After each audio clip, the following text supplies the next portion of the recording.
So, in today's episode of our Inspiring Women series, I'm talking to Lisa Baskott. Thanks for taking the time to chat to me today, Lisa. Thanks for having me, Joanna. Thank you. You're very, very welcome. So, Lisa is the founder and CEO of Second Line of Defence, which is the UK's first female-focused recruitment agency in the private security sector. The security sector is quite new to you, isn't it? Yeah, And very new. quite different to what you've done in the past, because you worked in B2B media, specializing in publishing, TV, online, and mobile advertising for quite a long time. Absolutely. And 25 years, in fact. how many? How many? Sorry. 25 years. Okay, yeah, quite a long time. And you have a property business, and you are a serving magistrate. So that is quite an unconventional mix, which I totally love. I love everything unconventional. Can you tell us more about Second Line of Defence and why you felt the need to create this business? Yeah, I mean, as you say, when you kind of list all the things that I've done up until this point, it's like that doesn't really make much sense. But I suppose I've been on a bit of a journey, and so yeah, conventional start. All did well, uni, law degree. Didn't want it, thought I was going to be a barrister, much to the disappointment of my parents when I decided I didn't want to. I was going to go into publishing, and my mum went, publishing? What on earth is that? Which is quite amusing. Didn't speak to me for about a year, and she realised I wasn't going to be a barrister. Okay. But, I showed her why, I wanted to be in that industry sector, and I excelled. And as that particular sector grew, the expanse of telecommunications and online in particular, just absolutely exploding. And I developed as the industry developed, and it was fun, it was exciting. I worked in Soho, out with agencies. It was literally every young professional's dream. So I was kind of living the dream, working hard, playing hard. So that was really good. And then essentially kind of, time went on, and I ended up working for a big establishment, which is ITV PLC, and had a really interesting role. And it was a role that basically had to deal with so many varied divisions within the organisation. And that's, if you like, that's where I've always been a sociable person, and I love talking to people. I'm quite nosy. I like knowing what's that all about. I'm always interested in people. And this particular role was ideal for me because it meant that it was, me having to get certain parts of the business operating as one, because I had to deliver this sort of collaborative project, which involved all these people that didn't particularly like working with each other. And I recognised that I had a skill, call it networking, call it whatever you want to call it. There was a skill and was good at it, and I enjoyed it. And I kind of built that aspect throughout. So when I left advertising, I set up my own company.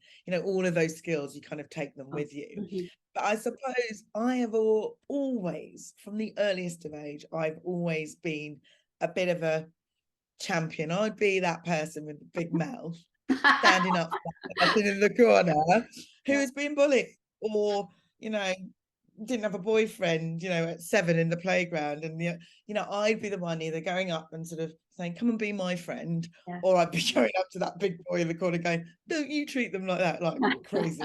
Sort of, I was raised with this sort of a real sense of, I knew what injustice meant, and I was really taught right from wrong, and I was told to be able to make those decisions from the earliest of ages. And that's been, really heavily kind of been carried with me all my life. And so it's not a surprise that basically as a young woman, so I was late teen, so about 18, 19, and I had a boyfriend whose mother was a magistrate. And I remember seeing how people had talked about her and reacted to her and the work that she did in her community. And it was in my early teens, it was a light bulb moment. And I knew right there and then that I wanted to give back to my community. That's at some point in my life. I didn't know when it was going to happen, but I knew that was the moment that I knew that I was at some point going to, and it was going to be in that capacity. I was going to be Monica Lee. Yeah, the most amazing woman, you know, outside of my mum that I've met in my lifetime. Yeah. And she's turning 91 this year. She's the most incredible woman. And so it wasn't until I had my second child, Jack, who's now nearly 14, that I thought, right, I'm ready, because I knew, and again, this is sort of this weird sort of sense, this fortitude that kind of my mum instilled in me, which is when I know I'm going to do something, I'm going to do it. Yeah. Might not be today, might not be, but I know it's going to happen, right? And it's kind of weird. It's not arrogance, but it's this sense of purpose and drive and belief, right? Just this yearning to do something. So I was 30, I was 37, no, actually it was before 37, something like that, when I thought, right, I'm going to go for it now, because both, you know, the children, I had a nanny at the time, had a job, and my job at ITV, they loved me. I was a bit of a poster girl, and I knew that they were going to back me because I wanted their support, because I was going to take time out of work. And off I went. And they sponsored me, and I went through the very rigorous 18, nearly 2-year process of vetting. And then, you know, on the 12th of May, 2012, I was in a court swearing allegiance to the crown. Wow. And I was a magistrate. And it was outside of giving birth to both the children. It was probably, my ex-husband probably hate me for this, but even a better day than my you know, my marriage to him, and my wedding day. It was a sense of, and I hadn't even really been on my journey, but I knew it was the start of something amazing for me personally. I particularly went into the magistracy because I wanted to make a difference with young people, but in particular people of color, young people of color who we know are disproportionately affected in the judicial system. And I wanted equity for them. I wanted a level playing field. I wasn't saying they're sitting up there on the bench as a black woman that you're going to get better treatment. You're just going to get the same, right? You're going to walk into the courtroom and not fear that the job's done. So that was a real sense of, you know, that drive, that purpose. You're giving me goosebumps. Oh, stop it. But yeah, and so since then, that has been the single thing that has driven me in my term, 11 years now, and that has gone by like that as a magistrate. And since then, I started off in the adult court. I've added my skill set to the youth court, which is where I wanted to be, and then within that court system as a magistrate, I'm at the highest level that you can be, which is called a presiding justice. So when you go into a courtroom, there are 3 people that sit on the bench, 2 people either side, a person in the middle. Person in the middle is me, called a presiding justice. The 2 people on the other side are called wingers. We work as a team, but I'm the person who orchestrates the courtroom. I'm the only person on that bench who speaks to the people in the courtroom. Just one person, one month of the year, telling me that I've made a difference in their life, or a parent.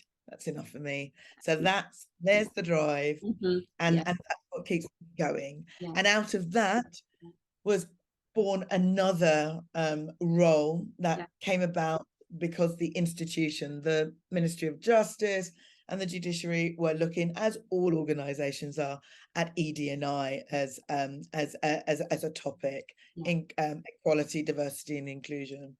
And I was one of 7 magistrates who was chosen to represent the judiciary in regions to be champions of ED&I within the magistracy and outside. My remit is the whole of the southeast of England. Huge area. Right. But this has led me, it's interesting that that happened prior to almost the same time as Sarah Everard's murder and me having this moment. So the 2 things were like just merge. It's really weird that my professional life and that my personal, you know what I mean, they definitely started to merge. And you know, ED&I, as you know, diversity, representation, whatever, is a huge driver in why I started Second Line of Defence. There's 3 main areas.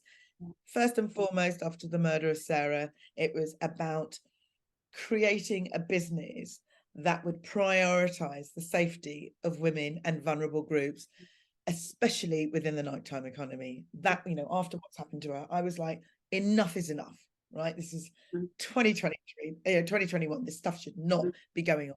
No way. Yeah. And then secondly, it was essentially post-Brexit and pandemic. It was about addressing the chronic talent shortfall of licensed operatives who manage frontline security. They're called SIA operatives, door supervisors.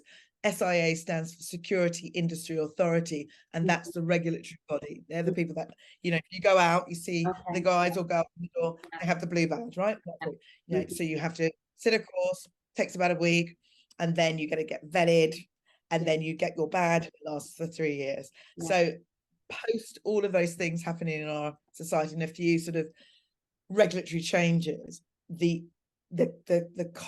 industry of talent just severely contracted. You know, at one point we were down 50% of the numbers pre-Brexit, and we're still suffering. I'll give you statistics. The British Security Industry Association, BSIA, did a survey at the early part of this year, and it said that it would need 63,000 newly qualified door supervisors to meet the national requirements across the country to keep people safe. We're nowhere near that. No, that's what's happening in that industry sector. You understand why this is such an urgent matter for me. 63,000 people would need to take pass, be able to afford, get vetted, get their badges, and go out and work. For the industry, that's night and daytime economy, to be operating at the level that it should be operating to deliver safety. So you know that we are nowhere near that number. So what we're doing is we're flying by the seat of our pants, basically, and it's unacceptable. And then also, massive driver for me was when I started to, you know, research, you know, and it was all by accident. You know, why are women getting, you know, assaulted, and when does it happen, and is it just women, is it other groups, and blah blah. I realized that for a number of reasons, but austerity is a massive one, that the frontline services are police, fire, and ambulance service. And the reason why my company is called Second Line of Defence is that the private security companies are the backup, right? They're your second line in those sort of 3 lines of risk. And we find an industry sector that has been regulated since 2001 has over 450,000 licensed employees, but only 10% are women. And that's when I had my light bulb moment, because also at that time, the same year, we just completed the census. And then we found out shortly after that 51% of the population looked like us. So then I did you know, I wasn't brilliant at maths, but I was all right. 90% of the time that you and I, our girlfriends, our mums, go out, and now door staff are ubiquitous, right? They are a part of life. Supermarkets, restaurants, clubs, bars, hotels, hospitals, law courts, you name it. There is not a place that you will go and not see a door supervisor. But 90% of the time, the person that you're looking at is a man, 6'2" and above, huge, and has absolutely no bearing on you, on your journey as a woman. And I mentioned journey because it's important, because us navigating our way out of an evening, right, is something that men just do not understand. And that's partly our fault, right? We've been too quiet about it. We've just been conditioned to accept that that's what we have to do. We've been told from the get-go that we're girls, do this, we need to minimize ourselves, right? It's our responsibility, God knows why, and we've accepted it. However, the Me Too movement came around, and social justice movements like, you know, Black Lives Matter and stuff like that showed that the power of social media, but also the fact that, you know, women in particular were like, enough is enough. We saw the response to Sarah Everard. We saw the Met Police, bearing in mind it was one of their own that did that. their response, because they were so frightened, they're so inept, they were so ill-equipped to manage a response to a peaceful vigil in my hometown at Clapham, was just when I thought, right, okay, this really, it was bad before, but when I watched that, I thought, no one else is doing anything about it. All right, then I'm going to roll my sleeves up. Here I go. And it was at that point, I didn't think I was going to do it. I thought, what can I do? I need to get better qualified people that are more diversity, more this, confronting, we need to disrupt.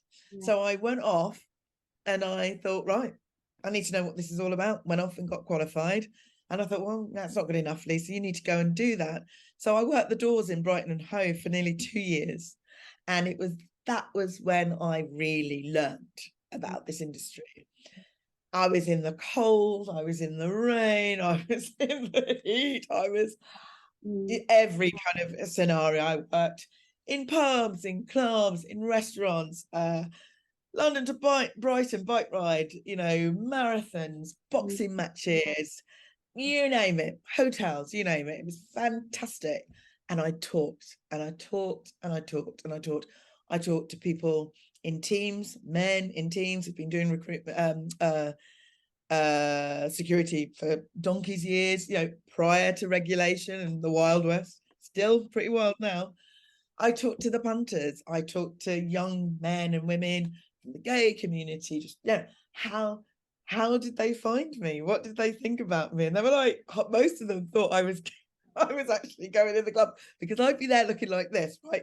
Peroxide blonde hair, nails, red lipstick, you know, looking at the top. And they'd be like, what?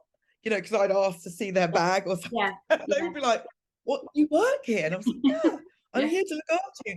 And I would literally, especially from students, and, you know, hugs, kisses. Oh my God, you are amazing. You're beautiful. You're most, we need an army of you. And I was like, oh, funny you should say that. But literally, if I said to people, if I had a pound for every person that would just like, wow, we have waited so long for this. You are amazing. You are brilliant. You know, just showing the rest of the team that, you know, this is the point of which you ascertain trust right there and then. And if you don't engage at that point, then everything afterwards that flows, all the potentially bad stuff that might happen in an establishment, either people are going to be too afraid to come and talk to you, or they just don't have a connection. And therefore things like women getting spiked, women being assaulted, go unprotected, which is unacceptable in this day and age. So, you know, hear about people's reactions to you. I wonder. Honestly, it was brilliant. It was like, you know, there'd be times I'd be like, I'd just be on the door and I'd be like, I'll see you in there for a dance. And they'd be like, oh God, will you? And I literally, the next thing I know, I'll tap them on the shoulder on the dance floor. And they'll be like, oh my God, the dancing with us. It was brilliant. And it was, I always say to people, like, empathy is a big word for me, you know, because it's really important.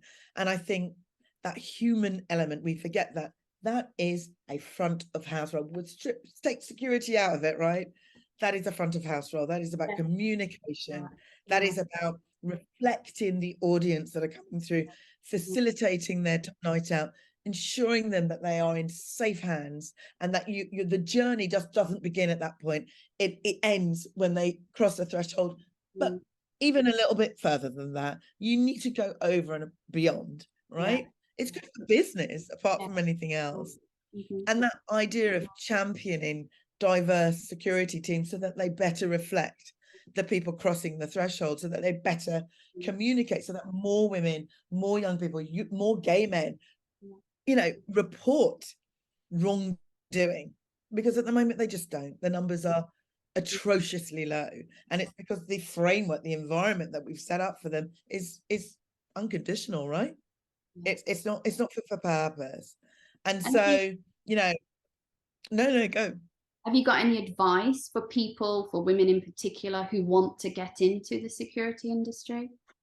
It's a really interesting one, because, you know, part of my role as, you know, sort of, you know, my kind of quest for transformational change, big word, but that's what I'm after, is all about kind of demystifying this, you know, the perception for the industry, rightly so, is rubbish, right? And they haven't done themselves any favors, and so they have to address that. And so I'm talking to the industry about highlighting the fact that this is what you need to do, because as I say, for 2 years I was there. I spoke to hundreds of people, so I know what I'm talking about. I'm not making this up. And then, like, equally, I'm saying to, in particular, women outside of the industry with relatable skills, think about this industry. I know you're looking at me in horror, but look, and that's part of the reason I think why I went and did the course, because I say, look at me, mother of 2, magistrate of 11 years, property company, door supervisor and campaigner. What do you mean you can't do it? And then there's silence, right? Like, I've answered all of those questions, all those things, all those objections that you were going to come at me. I've just ticked them all off. So now what's stopping you? Because I tell you what, if you transfer your skills, my God, do they need you? And my God, are you going to be on a meteoric rise if you make the transformation? But what I'm also saying to the industry is that you need to make it less opaque, because at the moment you've opened the doors. Come on, girls, come on, people from socioeconomic, no, you don't just give them a shoe, you make it fit. And so the industry are now going from that, we like to give them a shoe. Some of them haven't even given them the shoe, right? They're just trying to find it. Others have given the shoe and haven't worked out how to fit it. And then there's a tiny bit that they've made the shoe fit, right? So it's about getting all of those people together to help the ones who are at the start of the process, to give the ones at the end of the process, you know, just all working together. Because as an industry, very siloed, very aware of competitive, you know, advantage, and they don't talk to each other. So a whole load of people out there reinventing the wheel time and time again, but also you're an industry, and if you don't work together, you're not going to move the sector forward. So I think when I came along, I think they just thought, who is she? So I go back to, and I say, you know, work with what God gave you. So I said to you in those earliest days, I recognize that my skill set is my ability to get people together. I'm a gatherer. I'm a communicator. I love being with people. I like to think I'm engaging. I'm interested and interesting. But I can get people together. I can see where, you know, there's a gap there and you need to talk to that person. I bring people together. And I recognize, and I thought, right, that's your skill. They don't know it yet, but you've got to show them that you're capable of doing this. And literally, I just used me, networking, and the skills that I've used before in professional environments, in a scary, and remember, this is an industry sector now that is just being vilified, right? Because we've all dreadful time. Great in a way for what I'm trying to campaign, but you know, they're feeling like they're licking their paws and they're feeling wounded. So I had to navigate my way through that. I couldn't just go in there bulldozing my way, going, "You got it wrong. See, look what's happening." I had to find allies. I had to find that one person who would open that door for me, because I knew once I got my foot in there, you're going to listen to me. You're going to listen to me. And there's that self-belief again, that kind of, because you're being driven. I just knew, just open the door. And once I get in there, you'll understand why you're speaking to me. And there was an amazing woman in the industry called Yolanda Hamblin, and she was that person who opened that door for me. And I didn't look back. I just quickly, I jumped in and I locked it. You're not getting rid of me now. So I got in, locked it, threw away the key, and went, oh. And it's been an amazing journey since then. So unbelievably, since then, some really amazing things have happened. And one of the things that in a million years I did not think would happen in such a short space of time, but the industry sector is beginning to gather its thoughts and start that process of working collaboratively. And about a year ago, they set up something called the Security Skills Board, and they outlined some of the things that they wanted changed, how they wanted to professionalize the industry. And I was one of 3 of the newest members appointed to the board in the last couple of weeks. So for me, honestly, I did actually cry on that day, because it was just like, oh my God, this is actually, you know, I have a seat at the table, and these are the people that, these are government, regulatory body, big industry. These are the people that are going to bring about change, and they've invited me. So that took my breath away. And I say it to you, and I still can't quite believe it, but it is true. And I am there. This sounds like an incredible journey. And I can see from what you've said that you totally live your life in your own unique way. And, you know, this is what I love as well, because Cyssan is all about living your life in your own unique way, and being unconventional. Would you call yourself an unconventional woman? I suppose, yeah, I haven't. I mean, I suppose I said to you before, in the early start of my life, I did university, But then at the point where, you know, I was towing the line with parents, I was going to be a barrister. I knew that that's not who, you know. Yeah, so I was saying, whilst I was conventional, I suppose, up until about the end of university, when I was deciding what the next stage was going to be. Thereafter, it was far from that. Yeah. But I wouldn't say I had a plan, but I was always driven by a sense of purpose. That is what drove me. So, you know, it wasn't about money, although obviously we all like a nice lifestyle. It was about what drives me, what fulfills me, how can I make a difference. It was always about wanted to make my mark, but also do some good, show some good. Like, I've got this privilege. How can I give back? How can I give back? How can I make that change? How can I make that person's life slightly better? So that's been the driver. And yeah, and I suppose I am a risk taker. You know, in a way that a lot of my peers, especially my female peers, not at all. I started my property development business when I was 23 years old. They all thought I was nuts. I just sort of put this really run-down little flat in, whoa, funny enough, Brixton, South London, which is probably one of the most expensive and flourishing regenerated areas. And I had a vision, and it was that vision that I went on. So I've always gone with my gut, believed in me, and not listened to the naysayers. You know, maybe a couple of times, maybe not massively. You know, I've been on this planet for 53 years, so I reckon I'll take that. Haven't made many mistakes in that respect. I have always gone with my gut, and it serves me well. I think people see authenticity when they speak to me. They should do, because I am real. And I keep saying the same thing. The Lisa standing on the door is the same as the Lisa having a drink with you in a bar, as is the same Lisa sitting up on the bench in a courtroom, dealing with and having to dispense justice. And I genuinely tell you that. I was in court yesterday with my colleagues. I was speaking to defendants, and I was treating them with exactly the same respect and courtesy that I'm giving to you today as I would do with my friends.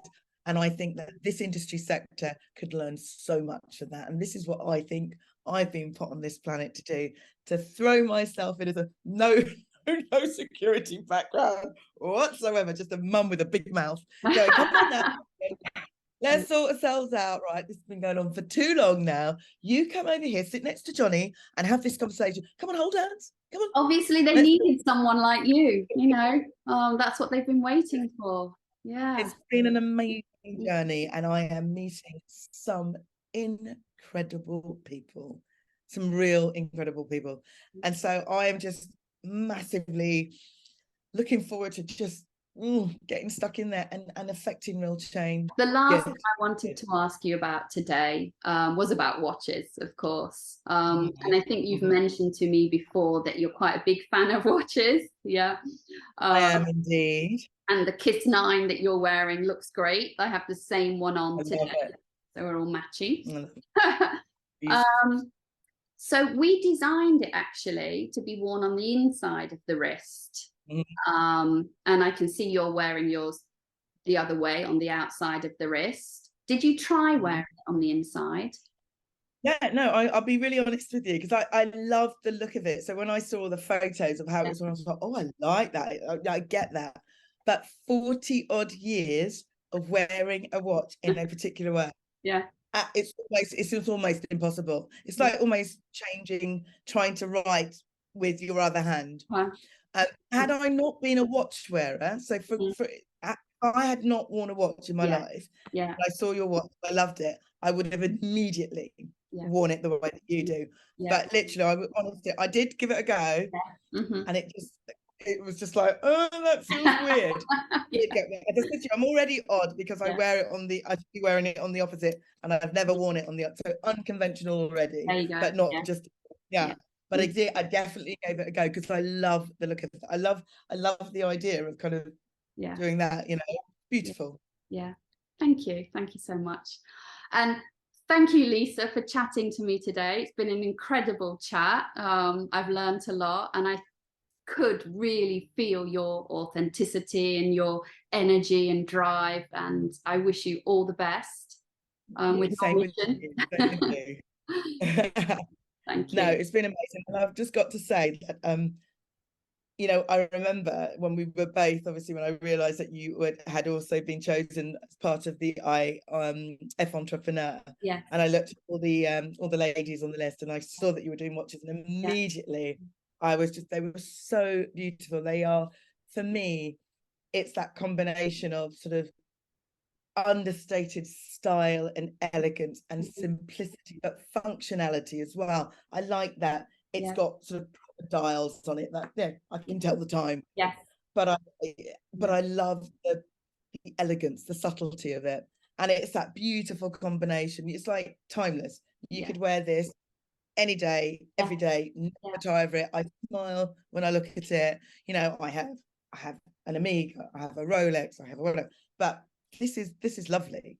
This is the first watch I bought in a while since my other watches, that kind of investment pieces as well. This is definitely, you know, outside of those, this is definitely my favorite. It's lovely. Good to hear. I imagine that I will be buying another one soon. Oh. Well, let me know. I might be able to do a good deal for you. Keep doing what you're doing because they're beautiful. Thank you. Thanks, Lisa.